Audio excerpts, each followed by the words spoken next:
Sidetracked, the music podcast.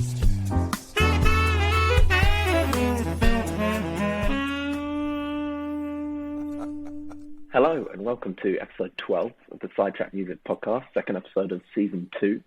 We're back and it's a pretty big episode. But before I introduce our guest, I'll say hello to Zephyr. Hi Jules, how are you? I'm good. I'm very good, thanks. And today on the podcast we have no Zach, unfortunately, but we have brought in a replacement, but more than a replacement, a very much more highly qualified replacement in Tom Robinson, who founder of the Tom Robinson Band. He has co-written songs with Elton John, Peter Gabriel, toured with the Police. It's an extensive resume, but and now he's a broadcaster with the BBC, hosting 3 shows a week. So, Tom, thanks so much for joining us. Nice to meet you, and great to see Zeph there too. We actually live opposite each other, so I know that man. Yeah.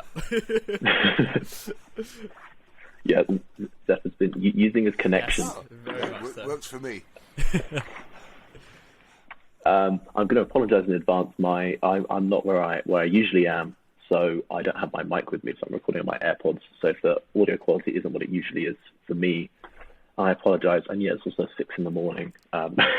for me out in Canada, so I'm trying not to wake everyone up and not speak too loudly. So we'll do our best. There's an upside to the AirPods, though, which is although the sound quality isn't as good, it does make you look much cooler because you haven't got to wear these bloody things.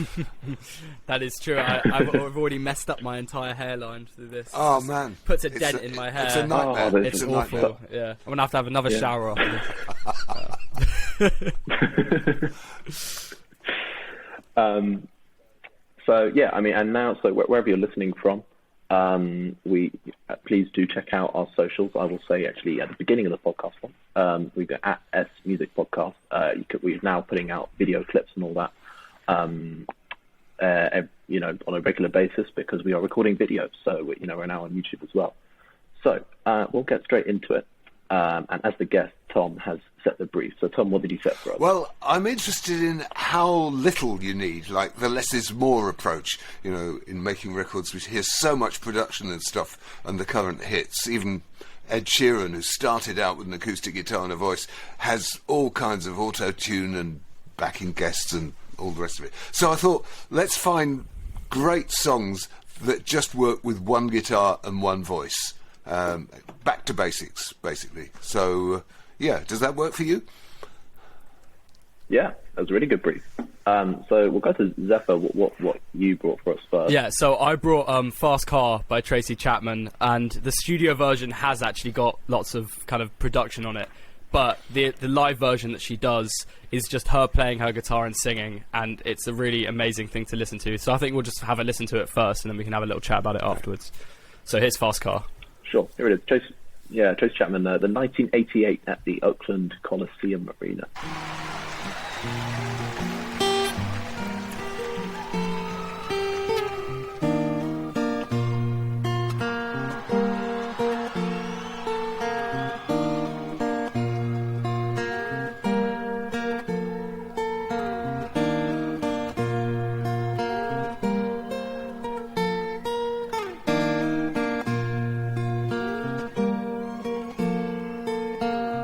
Got a fast car, and I want to get to anywhere. Maybe we make a deal. Maybe together we can get somewhere. Any place is better. Starting from zero, got nothing to lose. Maybe we'll make something. But me, myself, I got nothing to prove.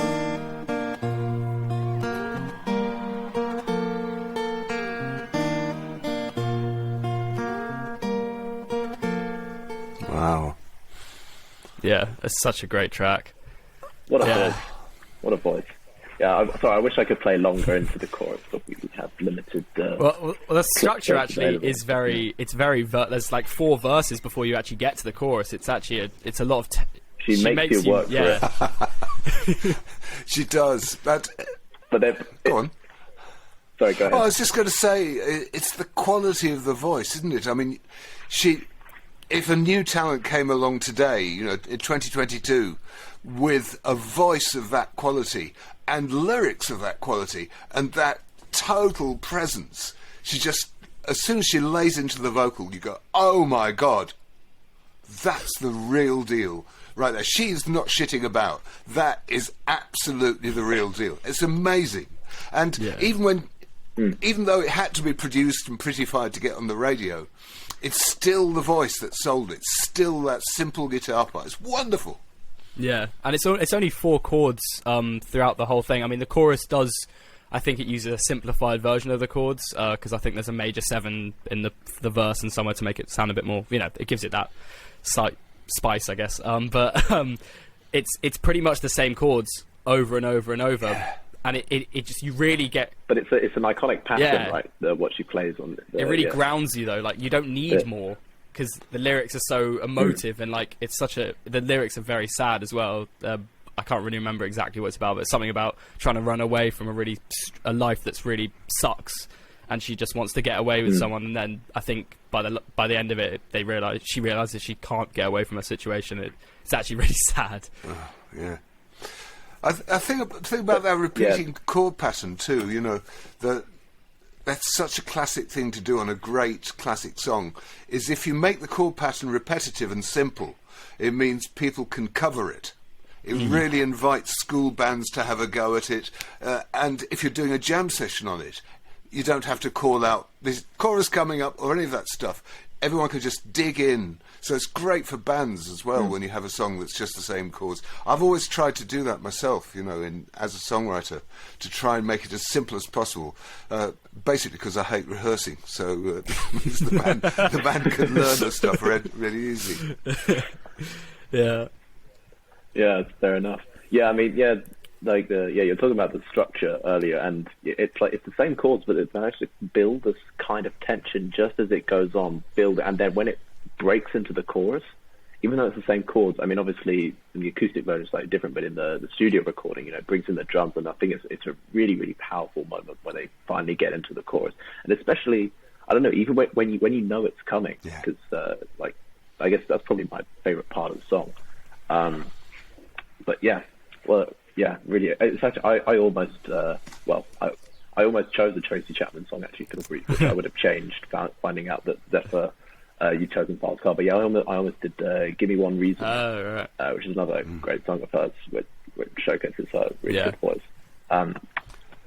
Okay, so Tom, what song did you bring? Well, I chose a Stephen Fretwell song, and it's a same thing as Zephyr's talking about, which is we've got a version that is completely him and a guitar, but then when they get to the studio they can't resist putting some pretty stuff on it and just kind of tarting it up a bit so it pings a bit on the radio, and it's such a shame that they feel they have to do that, because Stephen Fretwell, just the voice, just the guitar, just a killer song, really does the business. This is a man who had some early success in the early noughties, 13 years of layoff, going off, having kids, having a family, came back and teamed up with Speedy Wonderground Records and Dan Carey, and he made the whole album in 2 hours. Just walked in, did the songs one after another, and then Dan did the production stuff afterwards. And this song's called The Goshawk and the Gull.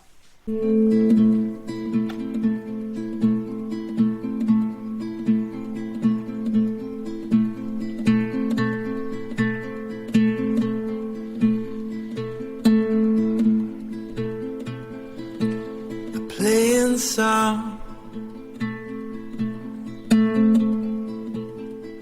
brought you to your knees. I can't have chained you to a car in disbelief.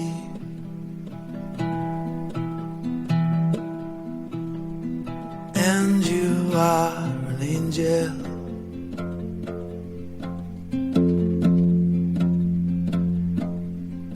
Aren't you?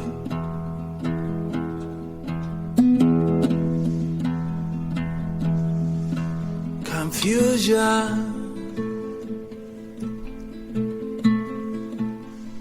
Rolling on the sea. Yeah. It's from an album called Busy Guy, which came out at the end of last year. And that version, he just went into a studio with that Spanish guitar and obviously plenty of equipment to get the reverbs and really good mics to make it sound really popping. But it is just one voice, one guitar, one great song. Possibly not in the Tracy Chapman league, but it's pretty bloody good, and it's great to know people are still doing songs that good today. Yeah, his voice is cracking. Getting some success with it. What did you guys think of that when you heard it?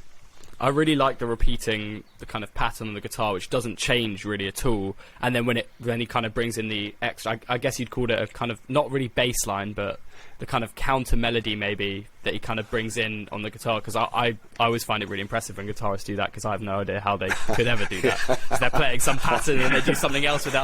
I'm always confused, but it just sounds really cool because it feels like there's someone else has just come in and started playing, but it's actually still just him, just playing really well. Really good point, that, because by holding it in reserve, some people go onto YouTube with just like a ukulele, and so they've just got the high range stuff, and it works. They make the song work, but that low end never comes in. But what he's done is he's done the high end just to get you going on the song, and you think you've heard it all, and then suddenly he drops that bass note in on the bottom string. And it does, like you say, it sounds like a bass player's come in, and it just gives you that movement, but within the tiny, tiny world of one guitar. It's so exciting. Mm. Yeah, definitely. It's I really like that pattern. It kind of adds, there's a real emotion to it when he drops down that bass note. Yeah, I mean, I also it's not a very musical point, but I quite enjoyed Fretwell. It's a very good name for guitarist. I don't know if you guys know. Well, it's got to compensate for coming from Scunthorpe, which is a great town, but it's a great town, but very unfortunately named. Yeah, it definitely does make up for it. The name, that's a very good guitarist name. Oh. But yeah, no, that was a really good song. I enjoyed the whole album. The whole album's worth checking out. And as I say, it was recorded in 2 hours, which is phenomenal. But it's called Busy Guy, basically because he hasn't done anything for 13 years. But it's written at the end of marriage, heartbreak, a lot of. It's a lot deeper and darker than his earlier work when he's just trying to be a pop star. And it's quite nice to hear somebody who's had that kind of all teeth and smiles, look at me, isn't my life great, kind of what we would present on Instagram nowadays is, my perfect life, in song. And then come back after all those rough edges have been knocked off and it's just been through the mill. And you can hear that in the texture of his voice on the whole album. I like people to sound a bit broken. It just sounds more real. You'd love radio. There we go. So true. Yeah. So true. So what have you got? What have you got, Jules? Yes. So I mean, I feel kind of bad now because I had to be going 100% acoustic because my track isn't entirely acoustic. So I've gone with Babylon by David Gray. A song released, I think, 1999. And yeah, so it's. I mean, the main character of the song is in the little guitar riff that you kind of hear during the verse. That you'll hear it here in a sec. And they add in some kind of atmospheric stuff during the chorus and just like in the transitions between the chorus, which I will apologize for. But it is, I mean, I think the song itself definitely characterizes the less is more kind of thing. The way that he builds into the chorus, I think it's a really kind of powerful sound that you get in the chorus, and it really emphasizes his voice and the guitar. So yeah, I'll play it now, and we'll talk more about it in a minute. Saturday, I'm running wild, and all the lights are changing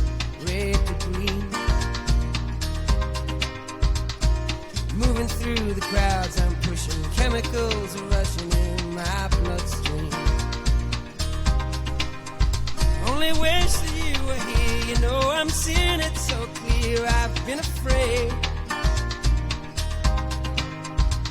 to show you how I really feel. Admit to some of those bad mistakes I've made. And if you want it, come and get it. Crying out loud. The love that I was giving you was never in doubt. Let go of your heart, let go of your head, and feel it now. Let go of your heart. All right, so the longer that went on, the less acoustic it got. Take your point, though. Take your point. It's still DIY. He made it in his flat in South London. I think he lived in Clapham at the time, and he just recorded it himself. Budget of nothing, financed himself, and it's just songwriting quality that cuts it. It's and the truth of his vocal is what's doing it. It's not like I don't know, BMG or Sony or somebody has put them into Abbey Road with a top-notch producer and decided this is going to be the next big thing. It's somebody in their flat doing it themselves, and he toured that totally solo and acoustic, and fantastic result. What a great song. You can take out all the production and it's still a really, really good song. Like, like you said, it's kind of like one of those home producers that now it seems like a lot of musicians are turning into. I mean, that's what I'm turning into, sitting in my room just making stuff on my computer and, you know, not going out, because the records just don't make those deals nearly as readily anymore. And and you can just still make great songs just from your room, just on your own with a guitar, and you don't need, and you can produce it by yourself as well. And he did produce it by himself, but he doesn't need it either. It's still a great song. Yeah. It's I mean, in the 90s as well. Like, it's not like this is, you know, the technology wasn't. It's not the same as that. You can't just use a laptop, you know, as you can now. So, yeah, I mean, it's I really like that song. I kind of rediscovered it recently, and I've been listening to it way too much. And I thought, and as soon as you said the less is more, this one, it kind of jumped into my head. I totally. And it's such a great choice there, Jules, because it is a timeless song, and I think what all these three songs have really shown is. This really important point is all you have to be is good. You know, you don't have to be rich. You don't have to have insider contacts. You don't, you know, David Gray didn't have any of that. He just made the record, and all it had to be was good, and it was. And it took 4 years before that was a hit. It was White Ladder. Oh, really? Yeah, I think he made it in '98 in his flat. Just put it out on his own label. And then he toured the States with Ian Matthews or someone. Dave Matthews, yeah. And Dave Matthews saw him wowing audiences with one guitar night after night, and decided to put it out on his own label in the States. And then it came out in the UK. Nothing happened. Radio wouldn't play it. It was just went completely by the by. And to the music industry, they thought, oh, that's a flop. Forget about it. But radio in Ireland went, bloody hell, that's a great song, and started playing it because all it had to be was good. And it became huge in Ireland. I sold 100,000 copies in Ireland or something. You know, the population of, I don't know how many there was, but it was a huge number. And it was only after Ireland went crazy for it that then Belgium went crazy for it. And then only then did the UK...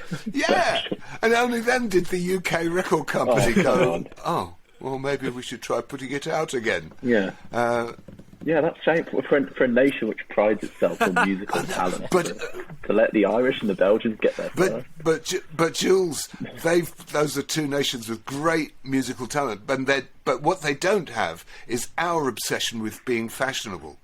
So it didn't matter to them if it was in the enemy or not.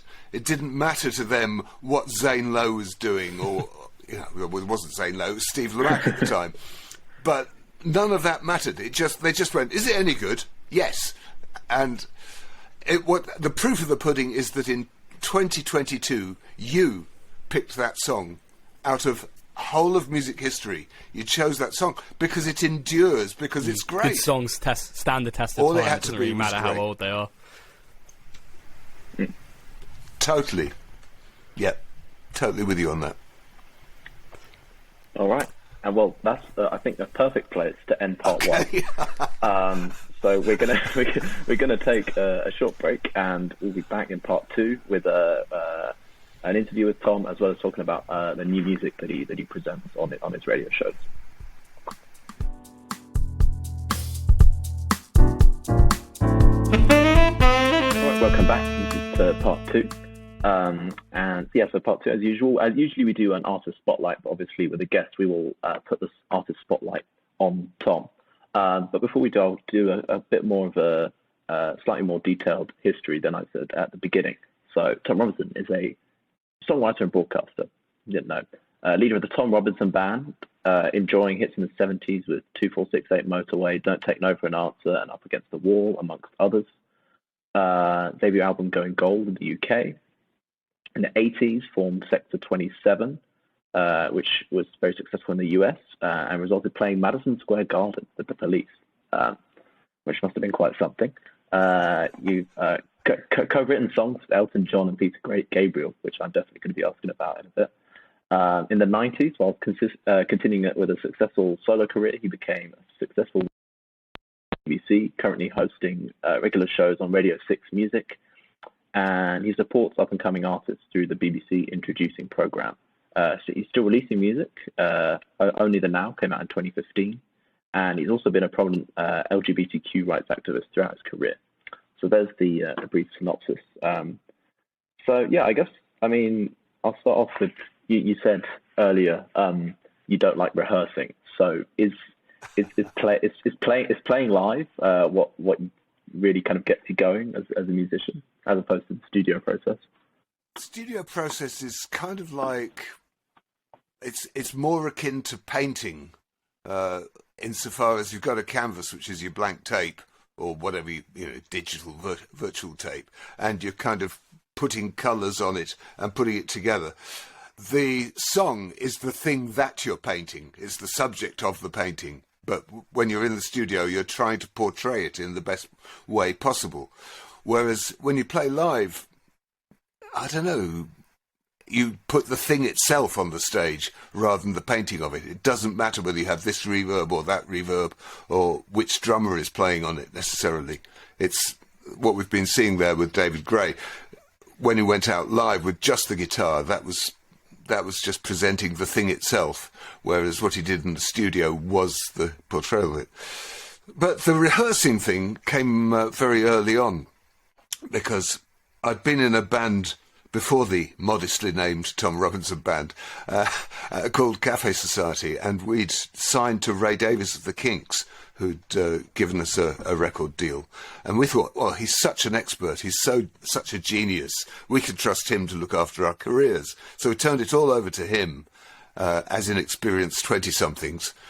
And the album sounded dreadful. Well, compared to what we were like live, it didn't sound anything like we were live. And sold 500 or 600 copies worldwide. So it was clear that wasn't going to work as a thing. So I had to go out and form a band and play in pubs and stuff. And I went round all the venues that had given us gigs for the old band and said, "Can I have a gig for my new band?"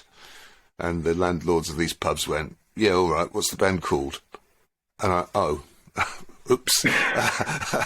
It's the Tom Robinson Band, because I couldn't think of a name in time. And then, having got 5 or 6 gigs in the book, I then went round all the musicians I knew, calling them up and saying, "Are you free on this day? Are you free on that day?" Like a drummer, a guitarist, a bass player, just so that we'd have enough musicians to do the gig. And then once I'd got a full lineup for each of the dates, I then had to sit down and write some songs that could be learnt in the sound check. So we got to that thing of the repeating chord pattern and the very simple arrangements, and the 15 minutes of fame that we enjoyed at that time was all down to a song called 2468 Motorway, which is just the same chords going round and round and round all the way through. So dead simple to teach it to a band. It's A, E, D, and then A. And I was a very kind of rudimentary bass player as well, so it just needed a one note line, boom, boom, boom, boom, boom, boom, just all the way through. And somehow it worked. And it had that thing that school bands learnt which is, again, because it's nice and simple. And there's a lot of bad covers of 2468 Motorway out there on YouTube if you look. Well, actually, I thought the school band is interesting. I saw the Top of the Pops video of that, and you're all kind of dressed in kind of vague. I don't know if it's meant to be a kind of school uniform, but it's like loose ties, and it looks a bit kind of like, you look a bit like sixth formers. Is that was a deliberate thing. I mean, I was 27 at the time, so basically way too old to, as far as I thought, ideally, people who appear on Top of the Pops should be late teens, early 20s. I thought, in my ageist way, and so I thought I was way past it. So part of the thing of actually wearing a school tie and a white shirt was that it was a very simple, very cheap stage look that could be easily copied by the audience. And the other thing was that it did have the effect of making me look younger at the time. And it was also in line with the punk look, because a lot of punks just wore fucked up school uniforms, and that kind of was funny to actually see somebody with spiky hair all over the place and a ripped shirt and then a school tie on it. So it was. I'm not sure I'd do it again, but I did it at the time. I'm sure that'd be very entertaining to see that now. Oh God, yeah. Just whip out the one from. Yeah. By the time 30 came along, the time was long past when I could get away with it. Yeah. Well, talking of playing live, then is Madison Square Garden the favourite place that you've played, or is there a more intimate place? Well. Big story. I'll tell you quickly about Madison Square Gardens, because it was just sheer luck that we happened to have the same record label as the Police, and that they needed a support act at short notice to play some of their stadium gigs when they were first breaking through in, I think, 81, something like that. And so, yeah, we got to go on at Madison Square Garden, and it's terrifyingly big, huge thing, and the whole audience is paid to see somebody else. So what do you do in those circumstances to try and make a connection with the audience? And it became apparent, whatever you do, you've got to do it big. So you don't go, hello, we're called Sector 27, we're from England. You go, hello, how are you? And you do big gestures. And then about 2 or 3 songs in, I said I dedicated a song to John Lennon, who'd been shot very shortly beforehand. And because it had happened in New York, we were from England was the only connection that we had. The song wasn't about John Lennon, but you had to try and make a connection emotionally with the audience. So if they didn't cheer, it meant they didn't like John Lennon. So they had to cheer. And that meant that they were cheering, although we were on the stage. And so it was a bit of a cheat, but that's how we kind of cracked the ice and managed to survive. In the middle of the Police's gig, Stuart Copeland, the drummer, had hated Sting by this time, and he actually had the words. Can we swear on this podcast, by the way? You already have. It's fine. There's no problem. Okay. Well, across his tom-toms, he'd written in felt tip pen, "Fuck off, you cunt," and every time Sting heard on the drums behind him, dum dum dum boom.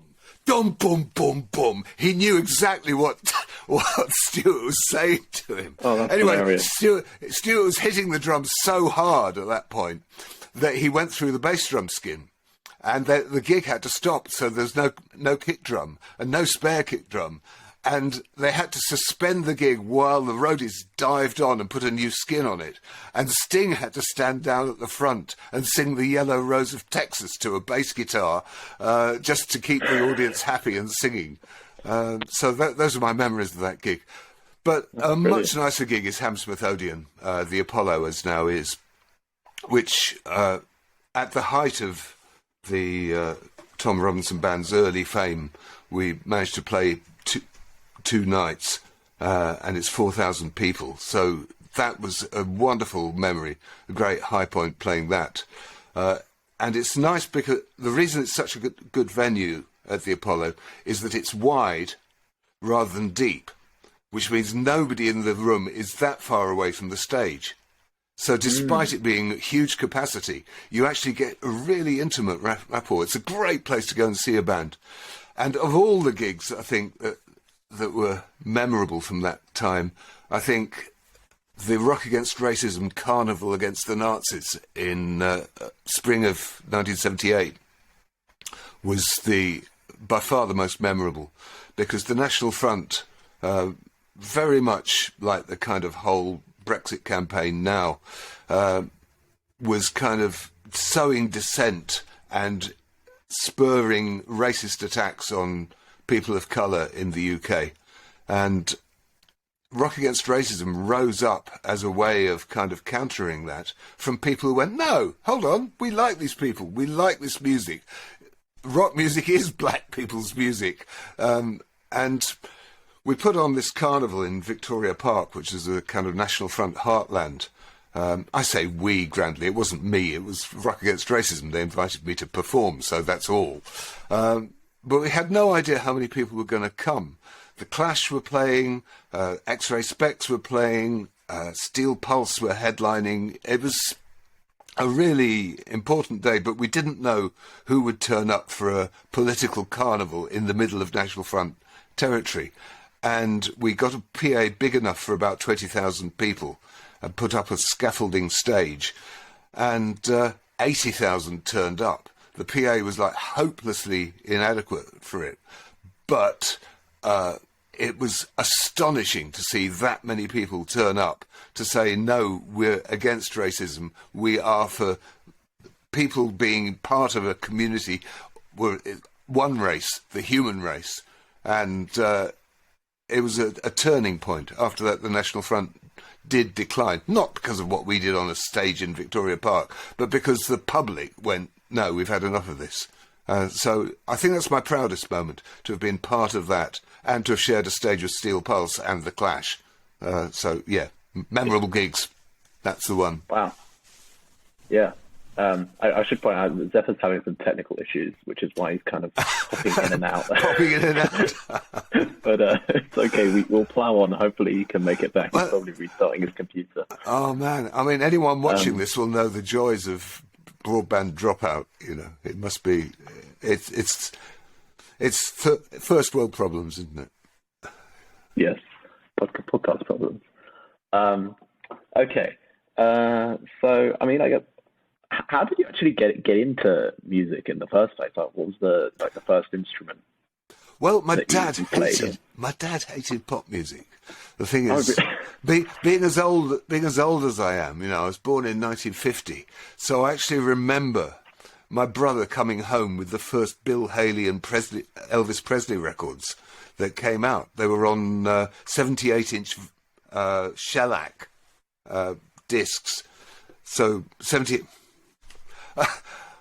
I'm so used to having edit points when working in radio that I say nonsense. They aren't 78-inch; they're 78 RPM.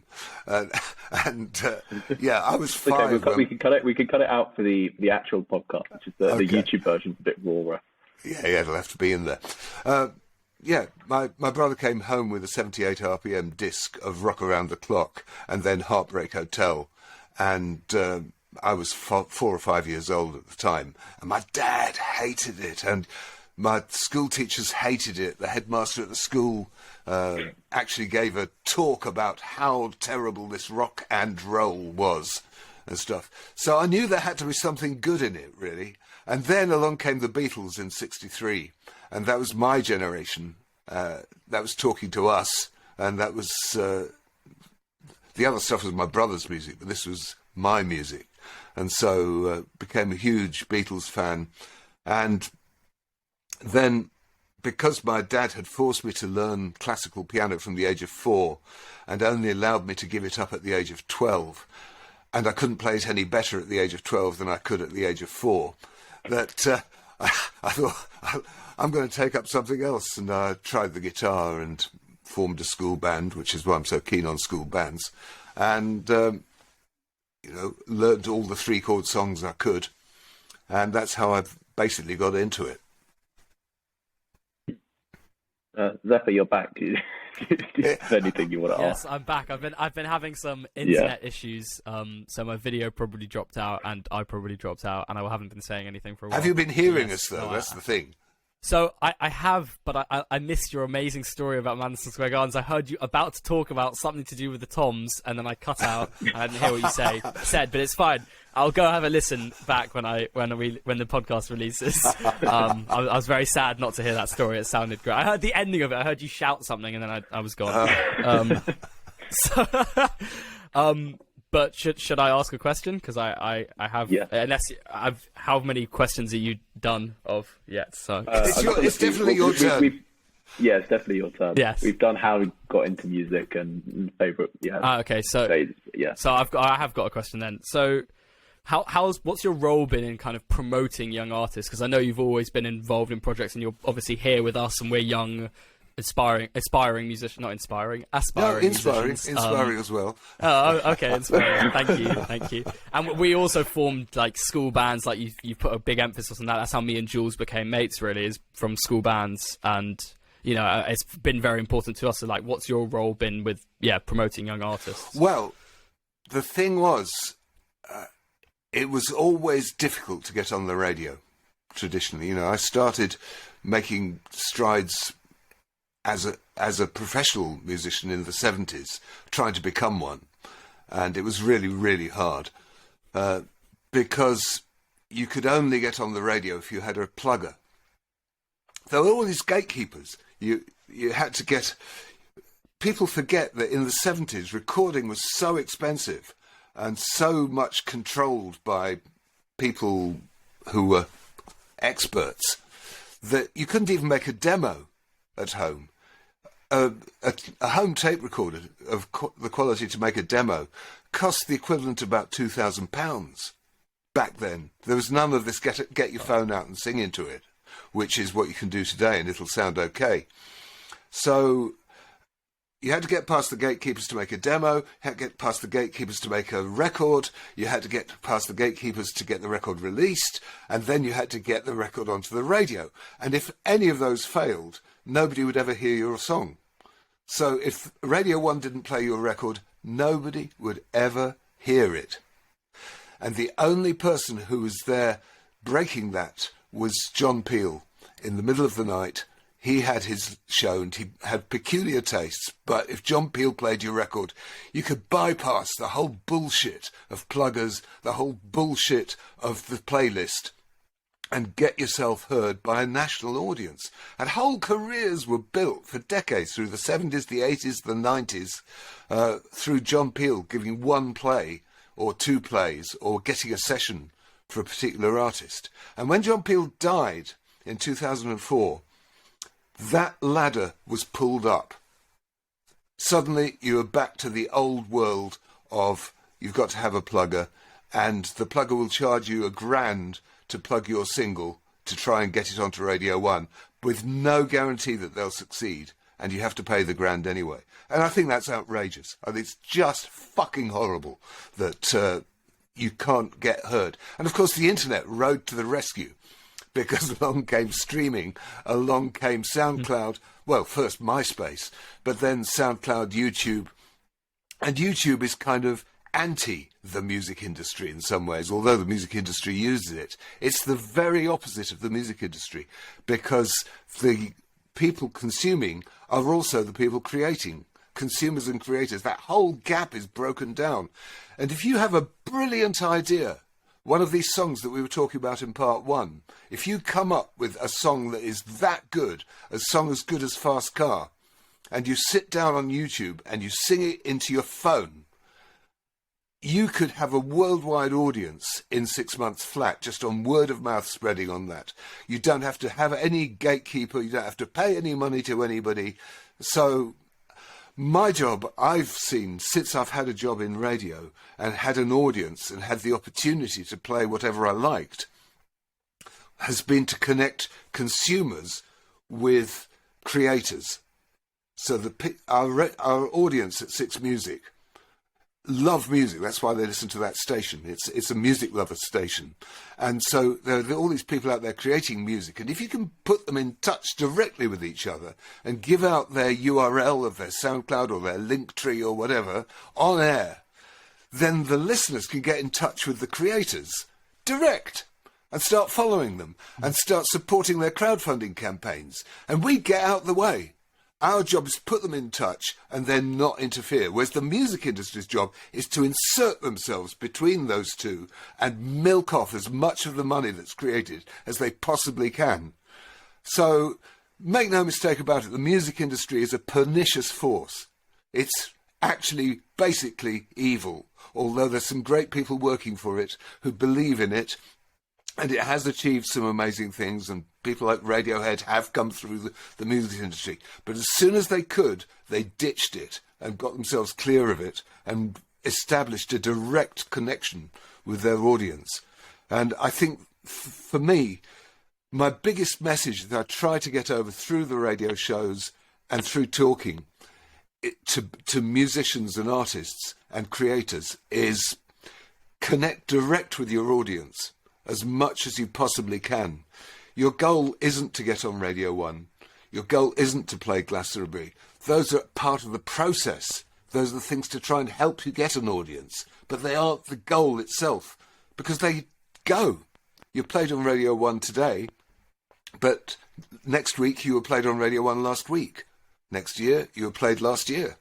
When you get to, I was played on Radio 1 5 years ago, it doesn't mean shit. Same with playing Glastonbury. I played Glastonbury 5 years ago. Who cares? But if you got yourself an extra 1,000 followers on YouTube today, that 1,000 followers isn't going to go away. It's going to be there a year's time. Hopefully they'll have told a load of other people and you'll have 2,000 by then. So the direct connection with your audience is what really matters. That's the real goal of making music, is to end up with a paying audience for your music. And then you've got a career. And the audience doesn't have to be huge. If there's only 1,000 people who are dead hardcore, who are really keen on you and your music and what you do, who are part of your community, and they're willing to spend, say, 100 quid a year on going to your concerts, buying your music, buying your T-shirts, supporting your crowdfunding campaigns. 1,000 people paying 100 quid a year, that's 100 grand. That's a career, right there with a tiny audience. So mass audience isn't where it's at. I think the key thing is a loyal audience and one that you communicate with directly, and you don't need any industry in between. No middlemen. Go direct to the audience. There we are. Yeah, thank you. That's a very, very good way on how to go a step-by-step program on how to become a successful musician. Thank you. I'll be taking that advice, and we're not releasing it now. It's just for me. No. Yes, so I guess it's a good way to go on to. You wanted to talk about some up-and-coming artists that you kind of promote on your Reddit show, but talk about them on here. People that some tracks that you particularly like. I mean, I thought we could just take one episode of the podcast, of my podcast, that you could link to, and only choose artists from that one. Will do. Because I think last week we had a particularly good cross-section of stuff. So, yeah, that's what I've sent to you. What did you make of them? Did you like any of the tracks? Yeah. There was some there was some interesting. I mean, I actually really enjoyed just the first one actually. That one, that you kind of came straight in there on with the program. That was really nice. Yeah, there's some interesting stuff that's coming through. Yeah, the song you're talking about is Rachel Jean Harris and Battle Dress, and she's singing about a horse. For fuck's sake! And it's like four minutes, but it's so original. It's so fresh. Do you think we should play a bit of that? You could drop it in. Unfortunately, I don't think I've got that But one. you could drop it. Could you drop it in afterwards, or no? Let's move on. I'll do or we that, can move on to something else. There's the Maddie Ashman. Is a couple of songs after that, and that's interesting because again, Zeph's talking about TikTok and we're talking about YouTube, and she's been using Instagram all through lockdown. She's a multi-instrumentalist. She's really talented songwriter, great musician. She plays cello for other people anyway in orchestras and stuff. But she went onto Instagram during lockdown and made songs just with her cello.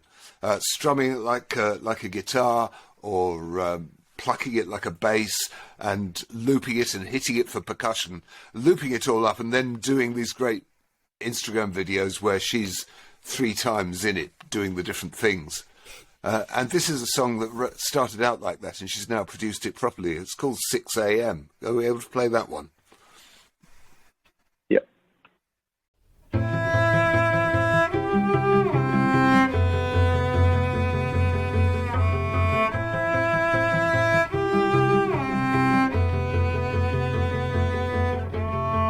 I'm up at 6 a.m. blaring siren, and it's not that I have much to do, but I read routine is meant to be good for you.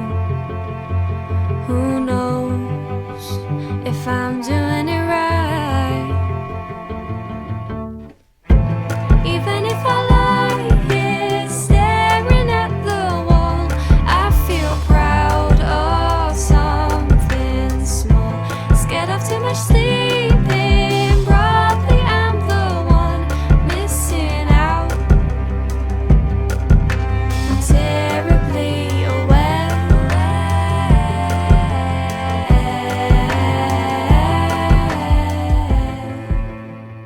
Wow.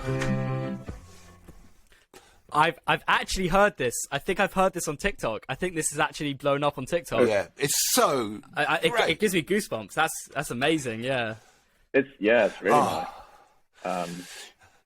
Yeah, the cello is such a nice sound. You know, out of all the kind of orchestral instruments, it's something really like really. Yeah, it's deep about got the range. And yeah, the harmonies. Yeah, it's like a tenor saxophone in the fact that it can hit those highs, and it can also really hit the low ends. Because I used to play cello, and although I was awful and I hated it, I really do appreciate the sound of it. Like I was really bad, but it's a really nice sound, and I loved hitting the low notes. I used to play like Pirates of the Caribbean on it, and you can just hit those lows, and it just sounds so cool. And then it still has the really melodic sort of like a playing on the low strings of a viola or something. It's just really pretty. Isn't it great though that somebody could just sit at home with an instrument and make that noise, and all she has to be is great, and she is. She's just a great musician with great creativity, wonderful melody lines, great lyrics, truthful performance, and then when somebody like me or somebody like you is just scrolling through on, I don't know, whatever social media you use to listen to your music on. For me, I'm listening to SoundCloud, where a lot of music gets sent to me, and the BBC introducing Uploader. And I listen to about 200 tracks a week. Click, listen, decide, click, listen, decide. And most of it is just recycling something they've heard before. So you hit, being as old as I am, I sort of bang on about it, but I'm 72, and so I've heard the 60s, I've heard the 50s, I've heard the 70s, I've heard the 80s, the 90s, the noughties, the 2010s. All of that has gone past me. I don't want to hear it again. I want to hear something I want to hear something I haven't heard before, like that record we just heard. have never heard anything quite like that. It's original, it's fresh, it's new, it's interesting. So when you're going through a pile of songs, one after the other, and there's either some piano botherer warbling away there, tinkling the ivories, or some acoustic troubadour moaning about man's inhumanity to man, and then a record like that comes on, and you go, oh my God! Of course, it goes straight in the show. And to be able to have 16 or 17 of those in 1 hour of radio is such a privilege, because you know that it's going to make a difference to the people that you're playing when you're working on BBC introducing level, because they're not getting any other airplay at that point in their career. So, you know, even one play on Six Music at 4 in the morning will make a difference to their lives and will help them reach that audience and connect with them. So it's a joyful thing to be able to do that for a living. And if you can urge your viewers and listeners to just check that podcast out and subscribe to it. Every week I've got another 16 or 17 of them. And the more subscribers we get, the less likely it is the BBC will axe it. So I'm very keen that people should support the podcast, you know. It's an important cause. Oh yeah, we'll put a link in the description. And I guess, and what's the link if people want to upload their stuff for these?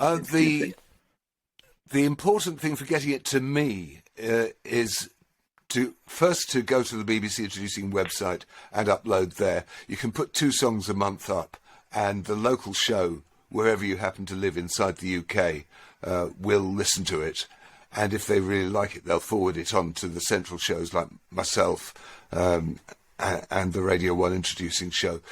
But there's another way that people can get songs to my attention separately from that, because I can't rely on the local DJs to always forward me the best stuff. And that's through Fresh on the Net. And that's my own personal music blog that I fund, but you know, it's run by a team of volunteers. And anybody can send us a track any week between Monday and Wednesday. So freshonthenet.co.uk, and if /send will tell you how to send it and how to get it to me. And if it's on BBC Introducing, so it qualifies for airplay, and it comes to me through Fresh on the Net, I will listen. I listen to those 200 tracks through there, and the ones that jump out the speakers are the ones that jump out the speakers. Shall we hear another one? Sure. Which was the other one? We've got a choice. There's Worldwide Welshman, which is the one with 2 Indian musicians, which is a lovely thing. It's not like anything else I've heard this year, where there's a guy in North Wales who's a producer, and he's just collaborated remotely with 2 musicians in India, and it's just completely bonkers, but it's great. Should we hear that one? Let's do that. I'm not going to attempt it's something like Tori Jaunre Jaunre. I don't know what it means, but I love the sound of it. Good effort. That does look about. That looks Worldwide like Welshman. I absolutely love. Yeah. WWW. It's genius. But here it is.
definitely the most unique thing we've ever played. Isn't it great though?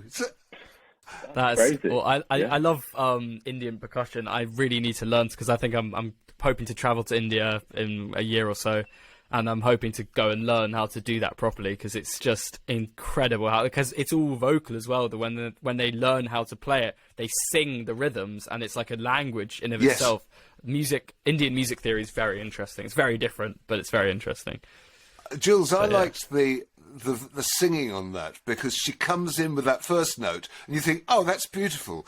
But you think, I could have sung that note, you know, and she just holds the note and you think, oh, that's lovely. And then she suddenly goes off on this thing and you couldn't possibly have sung it in a million years. The skill it takes to sing that and those different scales that they have. It's virtuoso singing and beautifully, beautifully done. But takes it completely out of our range of possibility. You can only do that with the real thing. Okay. Well, I think we're getting close to time to wrap up. But just before, I want to forgive myself of finishing this without asking you what it was like to write with Elton John. Okay, yeah, absolutely.